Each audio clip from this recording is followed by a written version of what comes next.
तो कोरोना के इस दौर में जब बीमारी और ज्यादा तेजी से बढ़ रही है, तो ऐसे वक्त में श्रमिक जब हरियाणा में वापस लौटेंगे तो मुश्किलें पैदा हो सकती हैं।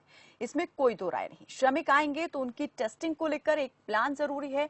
टेस्टिंग कैसे और कब होगी, ये एक बड़ा सवाल है। अगर श्रमिकों में से किसी एक को भी संक्रमण हुआ तो फिर हालात किस तरह से बेकाबू हो सकते हैं और काबू में आएंगे, ये भी एक दूसरा बड़ा सवाल है। और अगर अब हरियाणा में मजदूर वापस आएंगे तो फिर उन्हें सरकार ने वापस अपने घर ही क्यों भेजा? बिहार की तरफ से भी बिहार के मुख्यमंत्री ने ये बताया कि बहुत से ऐसे लोग हैं जो वापस हरियाणा और पंजाब की ओर आना चाहते हैं, खासतौर पर इंडस्ट्री में और एग्रीकल्चर। तो हरियाणा सरकार फार्मर्स को बसों की सुविधा देगी जीरी के सीजन के अंदर लेबर लाने के लिए।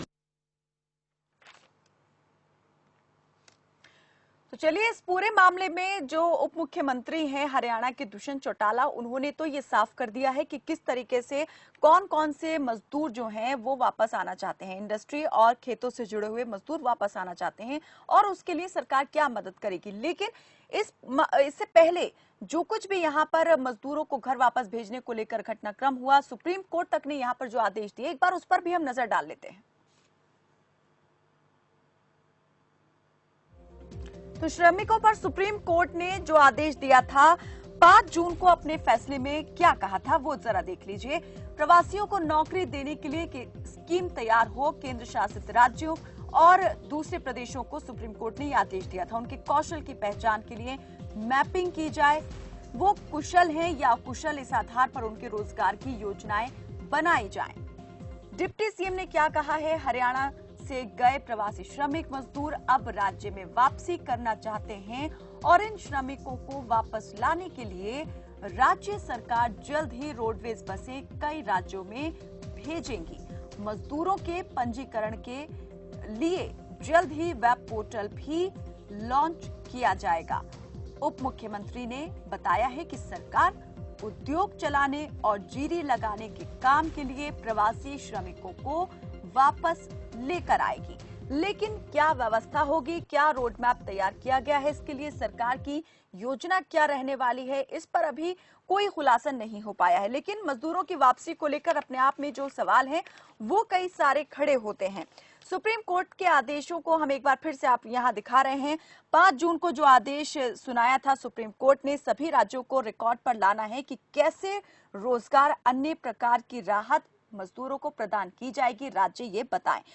और प्रवासी मजदूरों के लिए काउंसलिंग सेंटर की स्थापना हो, स्किल मैपिंग की जाए, गांव ब्लॉक स्तर पर ये डेटा इकट्ठा किया जाए, ये भी आदेश सुप्रीम कोर्ट ने दिए थे। मजदूरों को रोजगार देने के लिए स्कीम बनाए राज्य सरकारें और प्रदेशों को सुप्रीम कोर्ट को देनी होगी ये जानकारी कि मजदूरों को कैसे और कहां पर वो रोजगार दे रहे हैं, रजिस्ट्रेशन कितने मजदूरों का हो चुका है। अब सवाल ये उठता है कि 5 जून को ही सुप्रीम कोर्ट ने अपना यह फैसला दिया था, जिसमें सुप्रीम कोर्ट ने एक और यहां पर महत्वपूर्ण बिंदु पर जो है जोर दिया था, जिसमें कहा था कि 15 दिन के अंदर उन मजदूरों को वापस उनके राज्य में भेजने की व्यवस्था की जाए जो अपने राज्य में वापस जाना चाहते हैं। और केंद्र सरकार इस मामले में अतिरिक्त ट्रेन की व्यवस्था करेगी अगर राज्य यहां पर स्पेशल ट्रेन के लिए केंद्र से मांग करते हैं। तो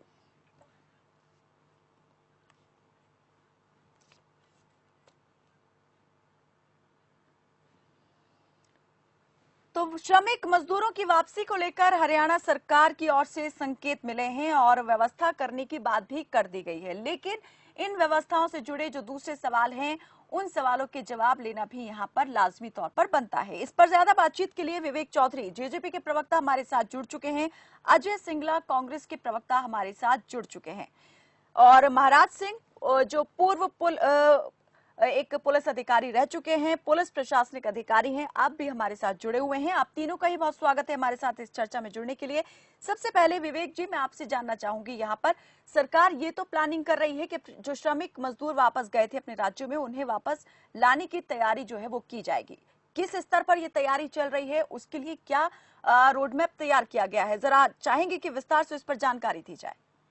जी, इस पे पूरा जो मैं कहूँगा प्रशासनिक अमला फैला है वो लगा हुआ है काम करने पे, और इसका रोड मैप तैयार किया जा रहा है। वही तरीका रहेगा, वेब पोर्टल के जरिए जो रजिस्टर्ड होंगे, जो इच्छुक होंगे आने के, उनको लाया भी जाएगा। बसेस के द्वारा हो या ट्रेन के द्वारा हो, वो समय की बात है। और सबको यहाँ पे कोरोना की महामारी के चलते ये भी देखना है कि सेफ्टी भी बहुत जरूरी है। तो सभी मजदूरों की थर्मल स्क्रीनिंग करके उनको लाने का काम प्रदेश के अंदर किया जाएगा, जिससे जीडी की व्यवस्था को भी सुचारू रूप से चलाया जा सके, जीडी भी लगवाई जा सके और उद्योगों को भी सुचारू रूप से चलाया जा सके। अजय सिंगला जी, आप कैसे देखते हैं पहले मजदूरों को भेजना और अब वापस बुलाने के लिए तैयारी करना? ये है कि मैं एक पहले भी डिबेट में बात कर चुका हूँ कि हमें तो यही नहीं पता लग रहा कि हरियाणा सरकार क्या करना चाहती है, क्या कर रही है, उसकी क्या पॉलिसी है। एक विषय बोल दिया जाता है, उसका ना तो कोई रोड मैप होता है, ना कोई उसका किसी भी तरह से। आप अभी आपने क्वेश्चन किया हमारे साथी से, प्रवक्ता था आपसे, उन्होंने कहा कर देंगे, हो जाएगा, कर रहे हैं। सरकारें ऐसे चलती है क्या? नहीं, जादू की छड़ी आपके पास है क्या? पूरी मैं बता रहा हूँ। अब पहले आदरणीय उप मुख्यमंत्री जी ने बयान दे दी, क्या उन्होंने ये बयान मुख्यमंत्री जी से सलाह मशवरा करके दिया? यहाँ पे हरियाणा में मुसीबत का 3 मुख्यमंत्री काम कर रहे हैं और तीनों की आपस में बैठ नहीं रही। वो बयान जरूर दे देते हैं, ट्रायंगल बना हुआ है, खट्टर साहब, चौटाला साहब, अनिल विज जी। अब ये नहीं समझ आता कि ये दिखावे के लिए क्या वास्तविकता है। हरियाणा पूरी तरह से इन तीनों में उलझ चुका है। हरियाणा की वास्तविकता सबके सामने है। यहाँ पे बजट हमारे पास नहीं, तरीका हमारे पास नहीं, हम घोषणाएं कर देते हैं, बाद में यू टर्न ले लेते हैं। जैसे कभी मेरा पानी मेरी विरासत, कभी 5 रुपए बच्चों से, कभी किसानों से गेहूं। मैं कहता हूँ हरियाणा के भले की बात करो, लेकिन पहले रोड मैप दो, पूरी प्लानिंग दो। अब चौटाला साहब ने कह दिया, मैं मानता हूँ कि कल इसका खंडन हो जाएगा, चाहे खट्टर साहब कर देंगे, चाहे नीलबीज जी कर देंगे। मैं आज पहले अपनी सरकार में बैठ के सहमति बनाऊं। कोई आपकी आपस में सहमति नहीं है कि मजबूरी की सरकार चल रही है। अब की बार 70 पार और हम बांट देंगे आपको यमुना के पार, वो मिलकर जो सरकार चलाएंगे, तो ऐसे ही बात होंगी। ये एक दुर्घटना या मजबूरी वर्ग की सरकार है जो कुछ भी बोल सकती है। विवेक जी, जिस तरीके से कांग्रेस प्रवक्ता ने कहा कि आपसी ही सामंजस्य की कमी दिखाई दे रही है, सरकार अपने ही फैसलों को लेकर के स्थिर नहीं है। पहले यहाँ पर मजदूरों को घर भेजने का फैसला, कितनी मुश्किल से यहाँ पर मजदूरों को वापस भेजा गया, अब वापस उन्हें लाने का फैसला और वो भी इतनी जल्दी।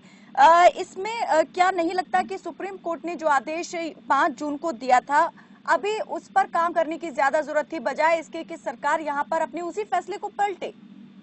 कायनात जी, मैं आपको एक बात क्लियर करना चाहूंगा, मजदूरों को किसी ने जबरदस्ती नहीं भेजा। जो अपने घर जाना चाह रहा था उसको भेजा गया। और जहां तक की बात रही उनको लाने की, तो आपको मैं ये भी बताना चाहूंगा कि फैक्ट्री के मजदूर अलग हैं और जो खेती बाड़ी के लिए मजदूर है वो अलग है। वो हर साल इस सीजन में आते हैं, कोई पहली बार नहीं आ रहे। अगर मेरे कांग्रेस के प्रवक्ता साथी को ना पता हो तो जो मजदूर जीरी लगाता है वो फैक्ट्री में काम नहीं कर सकता, और जो मजदूर मंडी में काम करता है वो जीरी नहीं लगा सकता। तो इनको थोड़ा ध्यान लेना चाहिए। और ये बात कह रहे हैं कि मुख्यमंत्री जी से पूछ के, तो आप थोड़ा खबरें भी पढ़ लीजिए कि आज के दिन अगर उन्होंने दुष्यंत जी ने कोई बयान दिया है तो वो कहाँ से बाहर आए। जब प्रधानमंत्री जी के साथ बैठक थी, उससे निकलकर उन्होंने आके मुख्यमंत्री जी और उप मुख्यमंत्री जी एक साथ थे, उसके बाद उन्होंने ये बयान दिया है, तो सलाह करके ही दिया है। और ये जो कल्चर है, ये कांग्रेस कल्चर है कि प्रदेश अध्यक्ष को पता नहीं और नेता विपक्ष क्या कर जाए, कुछ आपस में तालमेल है। विवेक जी, अगर मैं जानना चाह रही हूँ, किया होता तो आप बाहर ना होते, सत्ता में होते। विवेक जी, मैं जानना चाह रही हूँ, वो जो प्रोसीजर जो चलेगा वो बेहद लंबा होगा और काफी कष्टदायक भी हो सकता है, क्योंकि पहले हम देख चुके हैं किस तरीके से यहाँ पर मशक्कत राज्य सरकार को करनी पड़ी मजदूरों को भेजने के लिए। अब फिर से वही संसाधन आपको इस्तेमाल करने पड़ेंगे और जो सुरक्षा को लेकर के एक सवाल खड़ा हुआ है वो अभी भी अपनी जगह पर जो है वो यक्ष है। उसके बारे में अभी कितना तैयार है सरकार कि जब मजदूरों को वापस लाएंगे कहां पर उनको ठहराने की व्यवस्था की जाएगी और किस तरीके से इस बात को सुनिश्चित किया जाएगा कि जो इनका स्वास्थ्य है वो बिल्कुल ठीक है और वो काम करने के लिए जा सकते हैं कहीं भी एक बड़े स्केल पर। जी कायनात जी, आपसे ही मैं पूछना चाहूंगा, अगर आज कोई रेल में सफर कर रहा है या कोई बस में सफर कर रहा है तो उसका किस तरह की जांच की जा रही है? थर्मल स्क्रीनिंग होने के बाद ही उसे रेल में या बस में सफर करने दिया जाए। आज वही प्रोसीजर हम यहाँ पे चलाने का काम करेंगे। और जिस तरह बात अगर करते हैं प्रोसीजर कितना टाइम लगेगा, प्रोसीजर में टाइम लगता है। जादू की छड़ी किसी के पास नहीं है। मेरे कांग्रेस के साथी के पास अगर हो तो इन्होंने पिछले 10 साल में क्यों नहीं घुमा ली, जब 10 साल में ये सत्ता में रहे। आज जो ये माहौल बना है ये महामारी के कारण बना है। जो कोरोना ने आज माहौल पूरे विश्व का बना दिया, उसके कारण ये आज ऐसा जो प्रोसीजर है ये चलाने पड़ रहे हैं और इतनी दिक्कतों का सामना करना पड़ रहा है। हर साल लेबर आती है, हर साल ट्रेन में आती थी, जीरी लगा के वापस चली जाती थी। पर आज के दिन जो माहौल बना हुआ उसको समझना चाहिए और इसमें राजनीति नहीं करनी चाहिए, इसमें सरकार का साथ देना चाहिए। अगर इनके पास कोई सुझाव अच्छा है तो आप दीजिए सरकार को। आपको किसने मना किया है? चलिए, वो सुझाव क्या है, अगर ये हम सवाल यहाँ पर करेंगे अजय सिंगला जी से, इस बारे में वो कुछ बताना चाहें तो जरूर हम उनके उस सुझाव का स्वागत भी करेंगे। लेकिन मैं कांग्रेस प्रवक्ता की तरफ जाऊं इससे पहले मैं महाराज सिंह जो पूर्व पुलिस अधिकारी हमारे साथ जुड़े हुए हैं उनसे पूछना चाहूंगी। महाराज सिंह जी, अभी आपने भी यहाँ पर देखा कि कितनी एक लंबी प्रक्रिया यहाँ पर चली और कितनी पीड़ादायक भी यहाँ पर रही वो राज्य सरकारों के लिए भी और मजदूरों के लिए भी, कि जब उन्हें घर जाना था कैसे उन्हें घर भेजने के लिए इंतजाम किए गए और किस तरीके से हुए।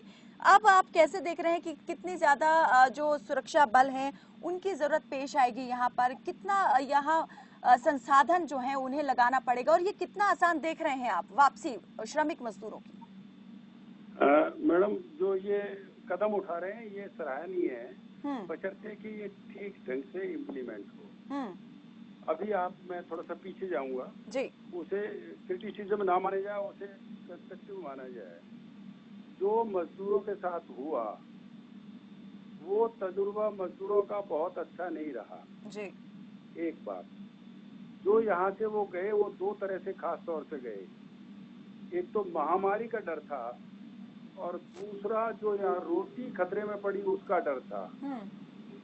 आज सरकार जिस भी काम के लिए लाना चाहती है, पहली बात तो मजदूर के दिमाग से वो डर निकालना होगा कि महामारी का डर नहीं होगा और अगर वो बीमार होते या उनके साथ कुछ भी होता है तो उन्हें मानवता के दर्जे के अंदर उन्हें हॉस्पिटल में इलाज भी मिलेगा और उनको उनके परिवार से मिलने की कोई बात होगी या जाने की बात होगी तो वो भी उनको गारंटी लेनी होगी। ये तो महामारी के बारे में बात है, दवाई तो अभी है नहीं जी जी, लेकिन हॉस्पिटल में उनको एडमिशन तो मिले।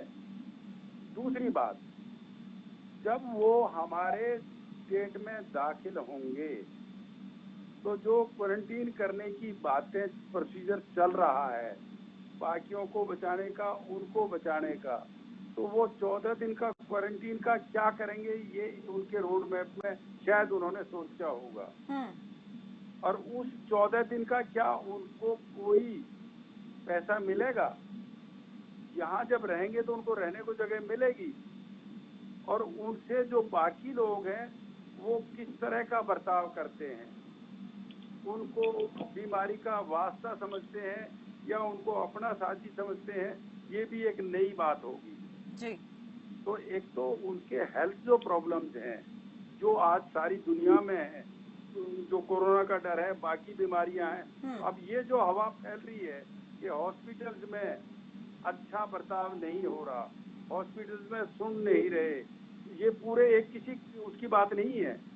मैं गुड़गांव की कहूँ, ये गुड़गांव की बात नहीं है, ये बॉम्बे में भी है, दिल्ली में भी है, किसी और शहर में भी है। अकेले गुड़गांव या हरियाणा की बात नहीं है ये।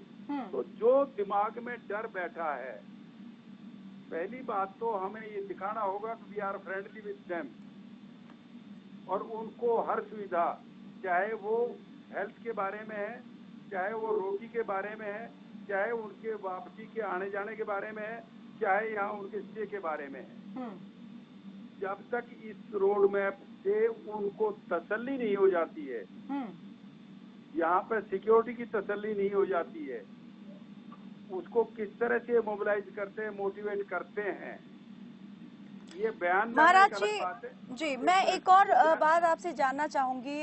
जो सुप्रीम कोर्ट ने श्रमिक मजदूरों को, प्रवासी मजदूरों को लेकर के एक आदेश दिया था, और जिस तरीके से राज्य सरकारों को ये कहा था कि वो अपने राज्य में कुशल अकुशल मजदूरों की पहचान करें, उनका रजिस्ट्रेशन करें और स्किल मैपिंग जो है वो की जाए, और राज्य सरकारें अपने राज्य में किस तरीके से उन्हें रोजगार देने की व्यवस्थाएं कर रही हैं, इसके बारे में सुप्रीम कोर्ट को भी जानकारी दी जाए। अब अगर ये कदम उठाया जाता है किसी भी राज्य में, सिर्फ हरियाणा ही नहीं, किसी भी दूसरे राज्य में इस तरीके से श्रमिक मजदूर, जो प्रवासी मजदूर चले गए थे, वापस बुलाती हैं राज्य सरकारें, तो क्या लगता है कि जो आदेश सुप्रीम कोर्ट ने दिया था ये एक तरीके से ठंडे बस्ते में चला जाएगा? एक मिनट में इसे खोल कर बताऊं आपको। जब ये आदेश दिया गया था, जब उसके बारे में दिया गया था, जो दूसरे प्रदेशों में हाजिर थे जी, प्रवासी मजदूर उस टाइम वो थे। आज जो प्रवासी मजदूर को लाने की बात चल रही है, वो सुप्रीम कोर्ट जो ऑर्डर है सुप्रीम कोर्ट का, वो तो उस टाइम पे था कि भाई उनको आइडेंटिफाई करें। आज जो वहां से लेबर आएगी, जिनको आइडेंटिफाई कर रहे हैं वो शायद नहीं है, उनकी जगह दूसरे आए, क्योंकि जब आप वहां जाके बात करोगे, आपके रिप्रेजेंटेटिव वहां जाएंगे, पहले आपको पता चला कि डिस्ट्रिक्ट फला से यहाँ पे जीरी लगाने वाले आते हैं। अब जो पिछले साल आया था वो जरूरी है कि वो आज आए, आज तो कोई नया भी आ सकता है। लेकिन रहेंगे तो वो प्रवासी ही आएंगे, तो दूसरे राज्य से ही रहेंगे। हाँ। लेकिन जो रजिस्ट्रेशन अब तक हुआ वो तो वो था जो यहाँ रह रहे थे। आज जो आएंगे उनको पहली बात तो वहाँ जो हमारा रिप्रेजेंटेटिव उनको लेने जाएगा, सरकारी आदमी, वो वहाँ पे कॉल करेगा और उनकी एक लिस्ट बनाएगा कि हम इनको लेके जा रहे हैं और इनको इस डिस्ट्रिक्ट में इस काम के लिए लगाएंगे। नहीं महाराज जी, बिल्कुल मैं जान रही हूँ आप क्या कहना चाह रहे हैं, मैं समझ भी रही हूँ, लेकिन मैं ये जानना चाह रही हूँ कि अपने राज्य में हमारे पास जो मजदूर हैं उनके लिए भी क्या सरकार को इसी तरीके से साथ साथ साइड बाय साइड रजिस्ट्रेशन का काम शुरू कर देना चाहिए ताकि पहचान हो? बिल्कुल सही बात है। हमें बाहर के तो तब लाने की जरूरत पड़ती है जब हमारे यहाँ अवेलेबल नहीं होते हैं, और अगर हमारे यहाँ पे, क्योंकि ये भी अंडर कंसिडरेशन होगा सरकार के कि अब यहाँ भी आइडेंटिफाई करें कि किस काम को कौन करना चाहता है। वही सवाल, लेकिन इस बारे में जानकारी नहीं दी गई। उप मुख्यमंत्री जब दुष्यंत चौटाला ने ये कहा कि प्रवासी मजदूरों की वापसी के लिए सरकार क्या प्लान कर रही है, क्या इंतजाम होंगे, लेकिन उस दौरान उन्होंने ये बात नहीं कही कि अपने राज्य में जो मजदूर हैं उनके लिए सरकार रजिस्ट्रेशन की क्या प्रक्रिया जो है चला रही है, उनकी स्किल मैपिंग को लेकर सरकार क्या कर रही है। जी अजय सिंगला जी, अजय जी कुछ कहना चाह रहे थे आप? चलिए लगता है हमारा संपर्क नहीं हो पा रहा है। विवेक जी, मैं जो सवाल मैंने यहाँ पर अभी महाराज सिंह जी से मैं कर रही थी, मैं चाहूंगी जरा इसका जवाब आप ही खोल कर दें और बताएं कि जो सुप्रीम कोर्ट ने आदेश दिए थे मजदूरों को लेकर के, राज्य सरकारें किस तरह के इंतजाम रोजगार देने के कर रही हैं और रजिस्ट्रेशन के लिए भी कहा गया था, क्या उस दिशा में सरकार आगे बढ़ रही है? और इस कदम के बाद क्या सरकार उस बात से अपने कदम पीछे तो नहीं खींच लेगी फिर, जो सुप्रीम कोर्ट ने कहा था? नहीं कायनात की ऐसा कुछ नहीं है। जहाँ तक लोकल लेबर की आपने बात की, तो मैं आपको बताना चाहूंगा जो ऑलरेडी इंडस्ट्रीज चल रही हैं वो लोकल लेबर के बलबूते पे ही चल रही हैं। जब 33% जो टोटल लेबर का बात आई थी कि उसके ऊपर आप काम कर सकते हैं, वो लोकल लेबर के ऊपर ही चल रही है। पर कहीं ना कहीं जो बाहर की लेबर है, जो आप जिनको प्रवासी कह रहे हैं, उनके बिना काम कर पाना बहुत ही मुश्किल मैं मानूंगा, क्योंकि इंडस्ट्री की भी अगर बात करें, चाहे एग्रीकल्चर की बात करें, दोनों ही जगह उनकी बहुत बड़ी अहमियत है और इसी कारण सरकार उनको लाने की कोशिश कर रही है और लाने के लिए जो रोड मैप है वो बनाया जा रहा है। आप कह रहे हैं कि बाहरी मजदूरों के बिना वो काम कर पाना मुश्किल है, लेकिन सरकार इस तरह का जो स्किल डेवलपमेंट है उसके लिए राज्य में कुछ शुरू क्यों नहीं करती है, कोई ऐसा प्रोग्राम कि अपने ही लोग जो हैं उसमें पारंगत हो जाएं और फिर जरूरत ही ना पड़े इस तरह की, क्योंकि कई राज्य सरकारों ने ये कहा था। क्या सिर्फ ये मान ले कि उस तरफ एक शगुफा छोड़ दिया था कि अपने लोगों को अपने ही राज्य में हम रोजगार देंगे, बाहर जाने की जरूरत ही नहीं पड़ेगी?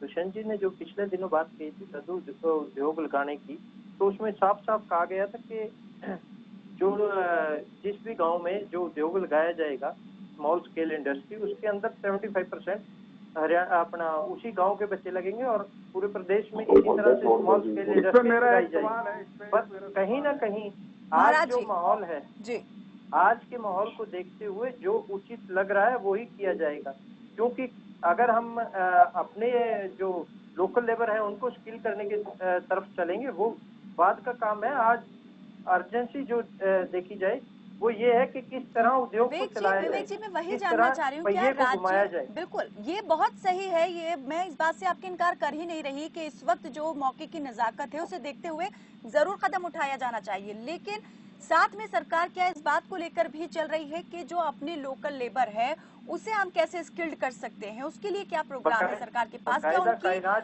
उनके लिए मैपिंग शुरू हो चुकी है? बार बार वही बात कह रहा हूँ, 75% का नारा दुष्यंत जी लेके चुनाव में चले थे, उसी को पूरा करने का भी काम कर रहे हैं। आज लोकल लेबर की अगर बात हो, युवाओं की बात हो, लोकल जो हमने अभी आपको मैंने स्मॉल स्केल इंडस्ट्री की बात की, उसके अंदर सभी यही काम किया जाएगा। और महाराज जी कुछ पूछना चाह रहे थे? जी महाराज जी, स्किल ट्रेनिंग भी दी जाएगी। महाराज जी मेरा एक सवाल ये था कायनात जी, अजय सिंगला जी आऊंगी आपकी तरफ। जी महाराज जी, जो हमारा एक लोकल स्किल लेबर की बात कर रहे हैं हम, उसके लिए तो एक लॉन्ग टर्म हमें पॉलिसी बनानी होगी। आज शॉर्ट टर्म में वो हमारे पास तैयार नहीं है कि आज ही हम लोकल बच्चे उठा के उसमें लगा दें। जी जी, जब तक हम उनको एक्सपर्टाइज नहीं देंगे, जब तक एक्सपर्ट नहीं करेंगे तो वो हमारा काम बनाएंगे कम, बिगाड़ेंगे ज्यादा। तो एक तो उसके लिए तो वो तो लॉन्ग टर्म पॉलिसी होगी एक, उसमें जो दिक्कतें आती हैं वो एक अलग है। उसका मतलब ये ऐसा नहीं है कि कह दिया हो गया।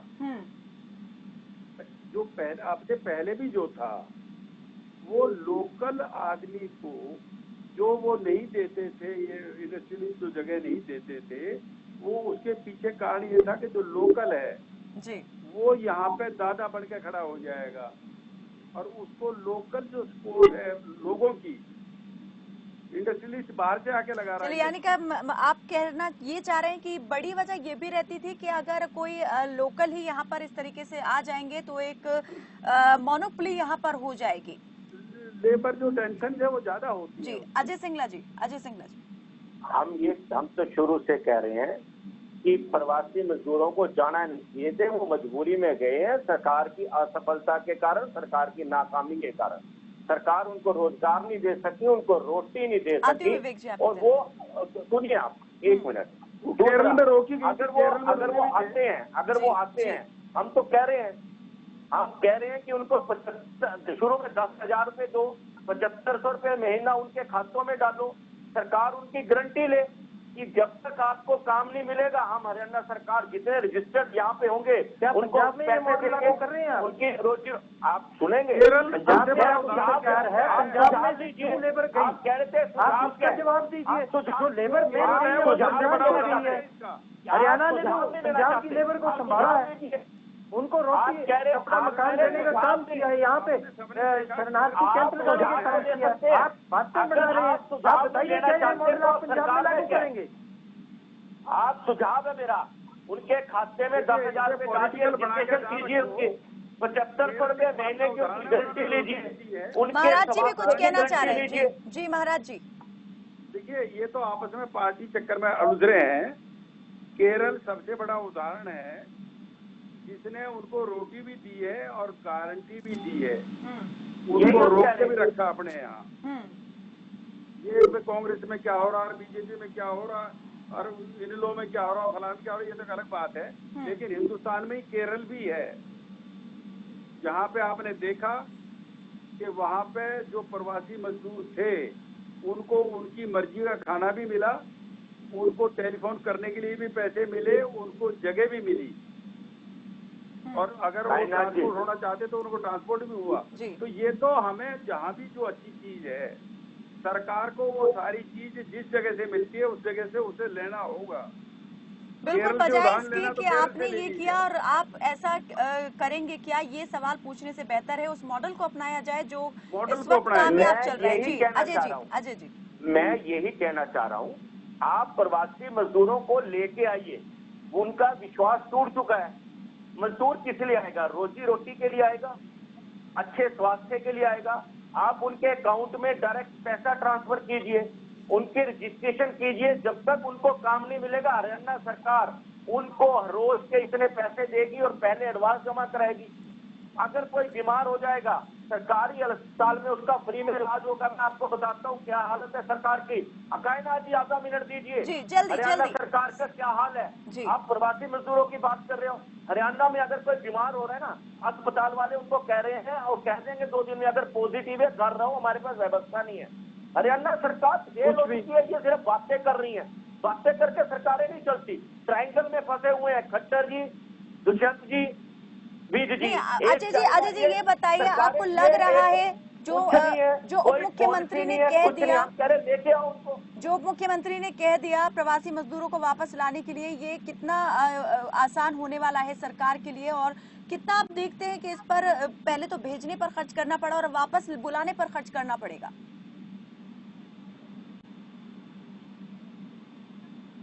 अजय जी देखिए, खर्चे वाली जहां तक बात है, सरकार अगर उनको बुलाना चाहे, पहली बात तो प्रवासी मजदूरों का हरियाणा सरकार से विश्वास टूट गया है। दूसरा, उनको रोजी रोटी चाहिए, उनका स्वागत है। वो हमारे देश के, मेरे देश के, आपके देश के हैं। उनको लाना चाहिए, उनको काम देना चाहिए, उनका स्वागत है। लेकिन उनके रोजगार की गारंटी, उनकी रोजी रोटी की गारंटी सरकार को एडवांस में देनी चाहिए। ये नहीं कि उनको डंडे जैसे यमुनानगर। चलिए विवेक जी, अब जो मजदूरों को लाएंगे तो क्या इस तरह की कोई गारंटी यहाँ पर देंगे? मजदूरों को ये विश्वास दिला देंगे कि अगर खुदा न खास्ता दोबारा पहले जैसे हालात बनते हैं या कोई भी दूसरी इस तरह की इमरजेंसी आती है तो सरकार आपके साथ है, आपसे अलग नहीं?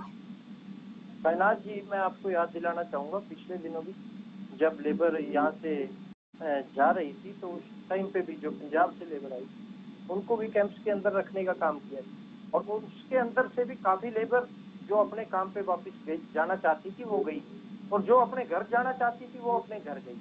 उनको रखने का भी काम हरियाणा सरकार ने किया, उनको खाना देने का भी काम हरियाणा सरकार ने किया। कहीं ना कहीं बार बार सुनने का काम नहीं किया। आपकी बारी में मैं नहीं बोला, आपको आदत है, यही आदत आपके प्रदेश को है, यही आदत आपके नेता विपक्ष को है। आप जो आपकी पार्टी को चलाया चल रहा है उसको छुपाने के लिए आप सिंगला जी, विवेक जी की बात पूरी होने दीजिए। विवेक जी, चलिए मैं जानना चाहूंगी आपसे ये कि क्या सरकार ये जानती है, अब उसके पास में कोई ऐसा आंकड़ा है, डेटा है कि कितने मजदूरों को वापस लाया जाएगा, कितनों की जरूरत है और कितनों का रजिस्ट्रेशन शुरू हो चुका है या कब से शुरू होगा? कायनात जी, जो भी मजदूर आना चाहेगा, किसी को आप जबरदस्ती नहीं ला सकते। जो भी मजदूर आना चाहेगा उसको लाने का काम सरकार करेगी, और इंडस्ट्रीज की रिक्वायरमेंट के हिसाब से जो कोई पहले कहीं काम करता था उसको वहीं पे लाने का काम था। मैं आपको एक उदाहरण भी देना चाहूंगा। हरियाणा से मैक्सिमम जो, मैं अपने अगर अम्बाला की बात करूं तो अम्बाला से फार्मर्स बसेस लेके खुद उनको ला रहे हैं। जो जीरी लगाने के लिए लेबर है उनको अपने आप लेके आ रहे हैं, और सरकार जब ला के देगी तो होने पे सुहागे वाली बात है। आज कहीं ना कहीं जो लेबर पहले भी आती थी वो आज भी आने के लिए तैयार है। कोई अपने आप आ रहा है बस करके, कोई फार्मर लेने जा रहा है। तो कहीं ना कहीं ये चीज जरूर इनको, सिंगला जी को समझना चाहिए। इनको मेरे ख्याल में एग्रीकल्चर की नॉलेज नहीं है। आपको पता होना चाहिए कि खेती के लिए जो लेबर है वो अलग से है, मंडी के लिए अलग से है, फैक्ट्री के लिए अलग से है। आपको अगर पता होता तो आप ऐसी बातें यहाँ पे न करते। आप अपनी पार्टी के कलह के कारण यहाँ पे उल्टा सीधा बोल रहे हैं। आपको पता होना चाहिए कि जो जीरी लगाता है वो मंडी में काम नहीं कर सकता है या फैक्ट्री में काम नहीं कर सकता। लेबर नहीं चाहिए, लेबर इंडस्ट्री के लिए भी चाहिए। मैं इसमें बीच में जी महाराज जी, जो जीई की बात चल रही है, जीई की। जीई पे तो सरकार कंट्रोल भी लगा रही है, लिमिटेड एरिया में वो दे रही है, तो वो सारी तो आएगी नहीं। भाई कौन कितना लाएगा? पिछले बार मैंने 10 एकड़ बोए थे, अब के मुझे कितने का परमिशन है, ये भी देखने की बात है। नहीं महाराज जी, ऑन दी होल जो लेबर है, क्योंकि जीरी का तो टेम्परेरी मामला है, और वो जो एरिया पहले था उससे कम हो चुका है। जो जमींदार लेबर ला रहा है वो तो कोई गेहूं के लिए आती है, कोई जीरी के लिए आती है, कोई गुड़ बनाने के लिए आती है, वो एक डिफरेंट इश्यू है। उसे हम परमानेंट लेबर में नहीं ले सकते। हाँ, वो लेबर है, इसमें कोई शक नहीं है, वो अपने हिसाब से आएगी। लेकिन जो हम अपनी इंडस्ट्री को खड़ा करना चाहते हैं, उसमें सबसे बड़ी बात यह है कि हम जो लेबर आना भी चाहे, हम उसे कितना विश्वास दिला सकते हैं। उसके लिए हमारा जो इंफ्रास्ट्रक्चर है, खास तौर से आज के टाइम में, वो महाराज जी, क्या आप मानते हैं कि ये जो लेबर लॉज है उसमें अभी थोड़ा और ज्यादा बदलाव की या सुधार की अभी जरूरत है या करना चाहिए? एक मिनट और बताऊं मैं कि आज जो लेबर लॉज में इन्होंने इंडस्ट्री के फेवर में बदलाव किए हैं, वो भी लेबर को इस बात से आने से रोकते हैं कि हमारी जो पहले कंडीशन थी उससे वर्स्ट होंगी। एक ये भी गारंटी देनी होगी कि तुम्हारे फेवर में एक्ट रहेंगे, लॉ रहेगा। बिल्कुल, और ये भी एक बड़ा सवाल है कि जो चेंजेस किए गए हैं उसके बारे में जो श्रमिक हैं उन्हें पूरी जानकारी है भी या नहीं, आते हैं तो फिर कहीं वो दोबारा से इस बात को लेकर के दुविधा में ना पड़ जाएं कि वो काम करें या ना करें। बहुत शुक्रिया आप सभी मेहमानों का हमारे साथ इस चर्चा में जुड़ने के लिए। तो प्रवासी मजदूरों को वापस लाने के लिए हरियाणा सरकार जो है सोच विचार कर रही है। इस पर खाका तैयार करने की बात भी जो है वो उप मुख्यमंत्री कह चुके हैं। इंतजाम तो जरूर किए जाएंगे, लेकिन अब सवाल ये उठता जरूर है कि जो यहाँ पर लोकल लेबर को अपने ही राज्य में कामकाज रोजगार देने की बात सरकारें पहले कर रही थी। सुप्रीम कोर्ट ने भी इस बात पर एक रणनीति बनाने के लिए राज्य सरकारों को आदेश दिए थे। आखिर उस पर सरकारें क्या विचार करेंगी तो कब करेंगी और कैसे करेंगी? कहीं ऐसा तो नहीं कि आज जिस तरीके से हरियाणा सरकार ने ये पहल की है कि श्रमिक मजदूरों को वापस काम पर जो है वो बुलाया जाए, अपने राज्य लाया जाए, कहीं दूसरे राज्य भी अगर इसी तरह से उसी ढर्रे पर चलते हैं तो ये बात फिर एक सुनहरे स्वप्न जैसी ही हो जाएगी कि हम अपने मजदूरों को किसी दूसरे राज्य में नहीं जाने देंगे और अपने ही राज्य में उन्हें काम देंगे, बेहतर सुविधाएं प्रदान करेंगे, इंफ्रास्ट्रक्चर डेवलप करेंगे। क्योंकि अब ये एक बड़ा सवाल हो गया है कि अगर प्रवासी मजदूर वापस दूसरे राज्यों के रुख करते हैं तो फिर सरकारें क्या इस क्रम को बदल पाएंगी या नहीं बदलेंगी, उनकी मंशा क्या है? फिलहाल के लिए मेरे साथ बस इतना ही। आप देखते रहिए खबर फास्ट। नमस्कार।